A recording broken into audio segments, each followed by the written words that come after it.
Hey everyone, it's Jordan, and today I am bringing you the video a lot of you requested. We're going to be talking about how to make glitchy IDM breakbeats like Aphex Twin, just like you heard in the intro.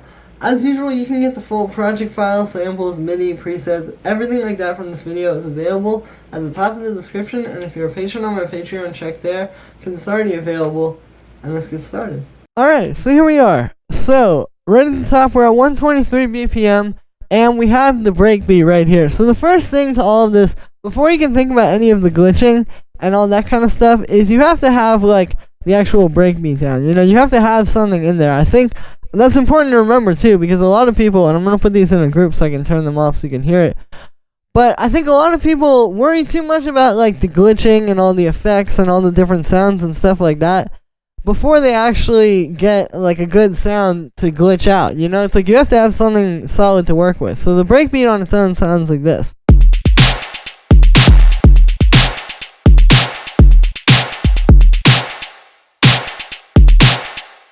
So it's sort of like window licker vibes. You can hear, so the first thing we have up here is the snare, which is 3 layers. So it's this main one. Obviously, that's the one that you really hear, which is just like this big fat snare. You can see this, I've actually shortened this with this amplitude envelope here to make it a little bit tighter. Because you can hear that original sample is more big, but you get kind of a more like just punchy snare this way. And then we just have this one. So you can hear that just adds some nice mid-range and high end to the snare. And then we have this clap, which the way this is made is it's more of like actually like a high, like 909 style clap, and then I pitched it down to get this big like, so it's super boomy, and then we have it going through a little bit of reverb, and it's also being distorted, which just makes it like really fat and crunchy. And then all 3 of those are just going through a bit of drum bus to make it sort of like one snare. So yeah, you can see like, that's the thing, when you hear a lot of these tracks, you might think like, oh, you know, it's just like an 808 snare, or it's just like, you know, he's just using like a 606 drum machine or something like that. And a lot of times, those sounds are being used, you know, but there's a little bit more to it. Like it's not just gonna be like a simple drum machine, and then you go move forward and do all this glitching stuff. Again, like, you gotta really start with something solid to begin with. Then we have the kick. So this is just like a pretty, you know, bouncy, very much like an electro style of kick pattern. And yeah, it's just this like really nice fat 808 style kick. It's like an 808 kick, but it's very short and it's got a lot of attack to it.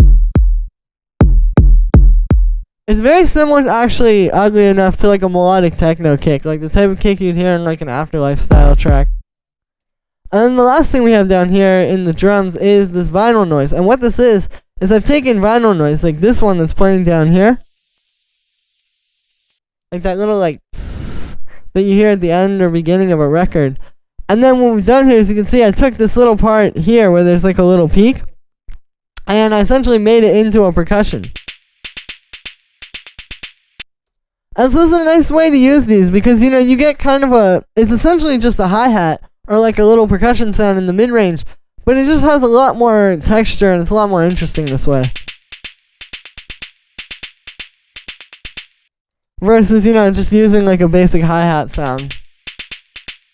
And it's also a good way to make your own sounds, you know, like you don't have to just use vinyl noise to do this. You can use like, you know, like a street recording or something. Maybe there's like a hit in there that you could take and make a percussion out of that. Like, there's a lot of different stuff that can be used to do this, but the point is like just not just using like basic percussion sounds, because this is how Aphex Twin and people like that create their own sounds, is by really like, you know, recording their own sounds and then taking it and manipulating it and making percussions and stuff out of that. It's a really great way to make something that's not just going to be simple and basic. And then we just have a high pass filter. And then on the groove of the breakbeat, you can see that what we have here is, obviously we have these things, but we have this drum bus first of all. So that's just kind of pulling everything together. You know, if this was like a house or techno track like you guys see, I probably wouldn't put the whole drum group together and do this. But with this style, you know, you can get a little bit more creative with it, and it allows you to get a little bit more textured sound. And also what it really does is, like, I think a big thing that's important with these style of drums is making them feel like they're kind of in the same world. Like, they're all, like, kind of coming from the same warped place, or, like, it's all, like, somehow the samples were perfectly made to fit together. And the truth is, like, you're never really going to find samples that are perfectly made to fit together, but group processing like this, where you put everything through some saturation, can really, like, do that, because everything is getting the same effect, essentially. Here's without it. And then with it. So yeah, you can hear how that's important for gluing everything together. So that's the first thing. Before you do any of the, like, glitching or making things, you know, warp and do all this crazy stuff, you gotta get that down first. You have to have a good sounding breakbeat to do it with. So after that, we have this rack. And what this is essentially, you can see it's 2 beat repeats and a grain delay. So beat repeat is actually going to be really useful in this style. I've never used beat repeat on this channel before, ever. I mean, it's something that people rarely use, you know, like I remember when I first started using Ableton, I would just, like, get sample pack loops and just drop beat repeat on there and just, like, be like, whoa, man, I can, like, make it glitch. But now it's actually very useful for this style. The key is going to be, though, to automate multiple parameters on it. So that's what we're doing here. And what I'm going to do is I'm going to just show you this first one. So, and then I'll show you the other ones as well. But the first one here, here's everything which is being automated.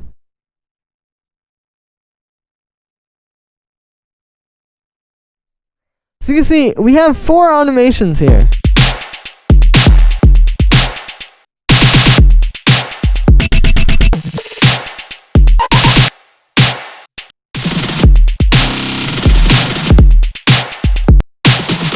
And that's just on that one alone. So, like, this is how you're essentially going to be able to make this work really well. Is, like, by animating the beat repeat, you know, or really any glitch plugin. I mean, there's a lot of different glitch plugins. I just use beat repeat because it's a really good one. And it's not, like, the thing is, I like how it's not just, like a grid. Like, with a lot of them, it's kind of just like a grid, and you put effects on, and it's just kind of like the same thing every time. With beat repeat, it's a little bit more kind of live action. You know, you're kind of, like, working with it a little bit more live, and I think that that's what's really good about it. So, that's something you want to keep in mind, is, like, beat repeat is actually a really useful effect. You just have to make sure that you're automating it and kind of bringing it to life. And then after the beat repeat, or after the first one, I have this grain delay. And so this is just automating on at a few times. I'll close all of these. You can see, just actually in these 2 points.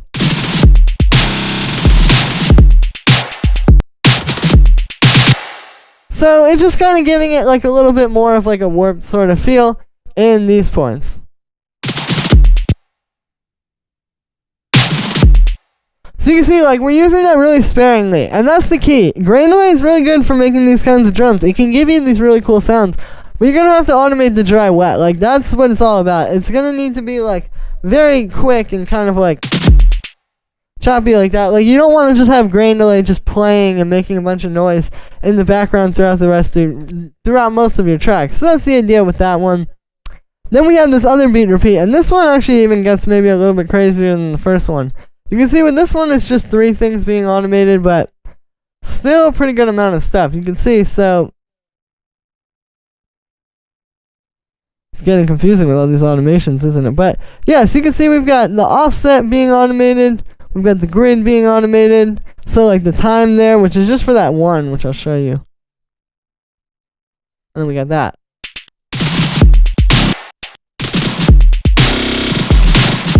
See, we're like slowing it down and speeding it up. This is what you want to do. Like, think about it in terms of like the grains of sound, right? Like, we're taking like these little pieces of sound that we're repeating here.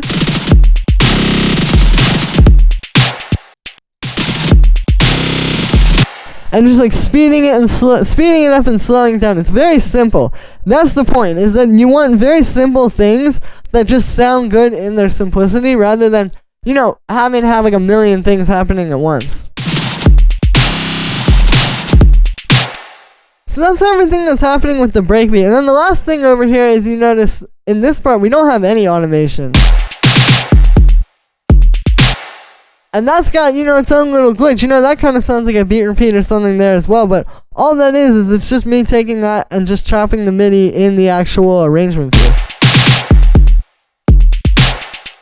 So, you know, that's the thing. You don't always have to just do the glitches inside of, like, these plugins. You can also just do it, you know, with chopping it and cutting it and placing things by hand. And then the other thing that I want to talk about before I move forward with these sounds down here is just kind of like the randomness of the glitch. So what you want to try to do is make glitches and, like, little things in the sounds like this that aren't just like the same thing every single time. Like, it needs to kind of switch up, and it needs to be a few different things. So you want to try to keep that in mind. Like, you don't want to just copy and paste the same automations. Like, you know, what you do is, like, figure out what the arrangement of your track is going to be, set that out, or your loop, or however long it's going to be, and then you just go through and kind of, like, maybe take a few hours and just automate all these little things and try to make it different each time. Like, the truth is, like, you really just kind of have to do this by hand, you know, but that's what makes it sound good. And this is what makes this music so unique, is the fact that that's happening when a lot of people do just use stuff that just goes the same thing over and over. So yeah, so there's the breakbeat, and there's kind of some idea behind that. Now, down here we have a bunch of extra sounds.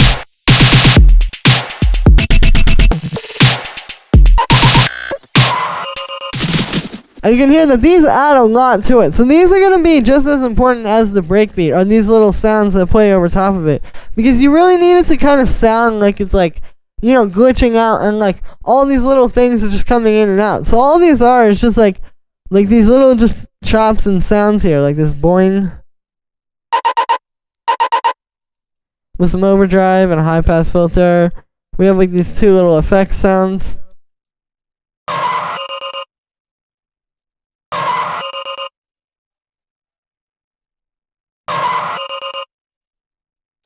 We have this break chop here as well, which is just like a little kick, I think, from, like, an old vinyl break. We have the stab sound here. So yeah, it's just like a bunch of different, like, sounds, you know, just a bunch of different, like, things you can find from old records, or really from sample packs. Like, it doesn't matter. It's just like a second of sound, just a little But what you gotta do is just have it in there, and then once you make your breakbeat chops, you just add these on top, kind of like lining up with what that's doing. It's really important that they're playing the same thing at the same time. That's what makes the sound. If you had this playing a different pattern, like, say the snare and the breakbeat is going, this needs to also do You can't have them playing two different things, essentially. That's part of the sound, that they're playing the same stuff.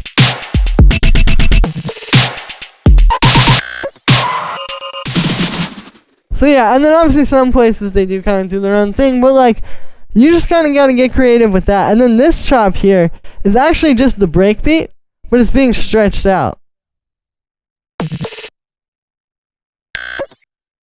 So what I did is I literally just recorded this into an audio track, and then I stretched it out, like, with this warping here. You can see, and then I pitched it up a bunch. And this is on the beats mode for warping. So you can see some of them are on the texture mode as well. So you're just getting that, like, super stretched out breakcore type of sound. And yeah, it sounds really cool. And the interesting thing is, like, you just cut out the breakbeat there.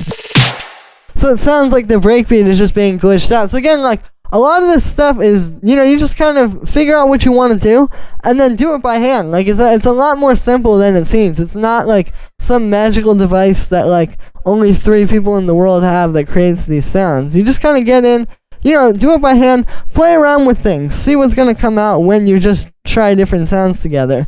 And then the last thing we have down here is just a bit of vinyl noise. Just adding a bit of background texture.